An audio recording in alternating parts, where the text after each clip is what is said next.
Hello everyone, আজকে আপনাদেরকে আমার কক্সবাজার হোটেল সম্পর্কে বিস্তারিত দেখাবো। কোথায় ছিলাম, কিভাবে ছিলাম। তো এখন আমি যাচ্ছি আমার হোটেলের দিকে। আমার হোটেলটি হচ্ছে সুগন্ধা পয়েন্টের কাছেই। কক্সবাজার রেল স্টেশন থেকে হোটেলের দূরত্বটা বেশ ভালোই, প্রায় 20 মিনিটের মতো লেগেছে, আবার কিছু জ্যামও ছিল। আমাদের হোটেলের নাম হচ্ছে হোটেল ওয়েসিস। এই যে চলে এসেছি আমরা হোটেল ওয়েসিসে। এই যে আমরা প্রবেশ করলাম হোটেলে।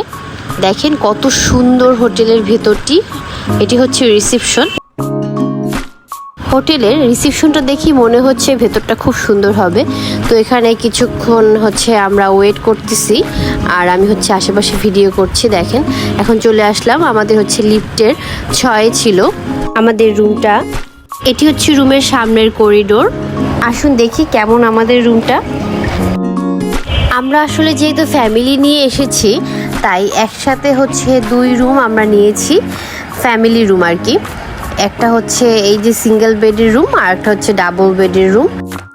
রুমের ডেকোরেশনটা খুব সুন্দর, তবে সমস্যা হচ্ছে কোনো বারান্দা নেই, কোনো বারান্দা দেখলাম না। এই যে দেখেন রুমটা খুব সুন্দরভাবে ডেকোরেশন করা, ইন্টেরিয়রটা খুব সুন্দর। এটি হচ্ছে ড্রেসিং জায়গা, আর সাথে হচ্ছে ড্রয়িং স্পেস।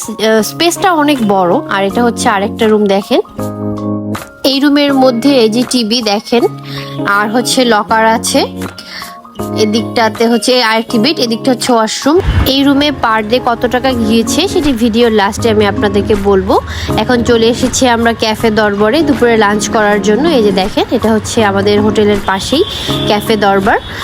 প্রথম দিন আমরা আসলে কোথাও ঘুরতে যাইনি, শুধু একটু সমুদ্রের পাড়ে এসেছিলাম সারাদিন রেস্ট নিয়ে সন্ধ্যার পরে। দেন হচ্ছে এখানে একটু অনেকক্ষণ থেকে আমরা তারপর হচ্ছে অনেকক্ষণ এনজয় করে তারপর চলে গেলাম হোটেলে রেস্ট করার জন্য। দেখেন কত মানুষের ভিড়, ও মাই গড। মানে কক্সবাজার এমন একটা প্লেস, বিশেষ করে কক্সবাজার সুগন্ধা পয়েন্টটা এমন একটা প্লেস যেখানে সার্বক্ষণিক মানুষের ভিড় থাকে। আচ্ছা, আমাদের হোটেলের রেন্টটা জানাচ্ছি। আমাদের পার ডে পড়েছে 5,000 করে। সাথে ছিল সকালে নাস্তা একদমই ফ্রি। সেটা হচ্ছে পরোটা হতে পারে, ভাজি হতে পারে, ডিম ভাজি হতে পারে। নাস্তা নেওয়ার ক্ষেত্রে আপনাদের সকালবেলা টোকেন নিতে হবে, দেন হচ্ছে রেস্টুরেন্টে যেয়ে সেই টোকেন দেখিয়ে আপনাদের নাস্তা কালেক্ট করতে হবে। কি শান্ত পরিবেশ দেখেন, কি দারুণ। সমুদ্রের গর্জন শুনতে এত ভালো লাগে।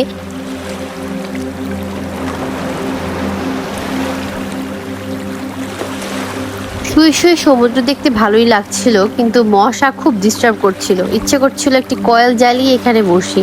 কোনো কারণে যদি আপনার মন খারাপ থাকে, সমুদ্রের গর্জনে আপনার মন ভালো হয়ে যেতে বাধ্য। তো আজকে এই পর্যন্তই। পরবর্তী ভিডিওতে দেখাবো আমরা কক্সবাজারে কি করেছিলাম এবং কিভাবে আমাদের ডে অতিবাহিত করেছি। সেই পর্যন্ত সবাই ভালো থাকবেন, সুস্থ থাকবেন। আসসালামু আলাইকুম।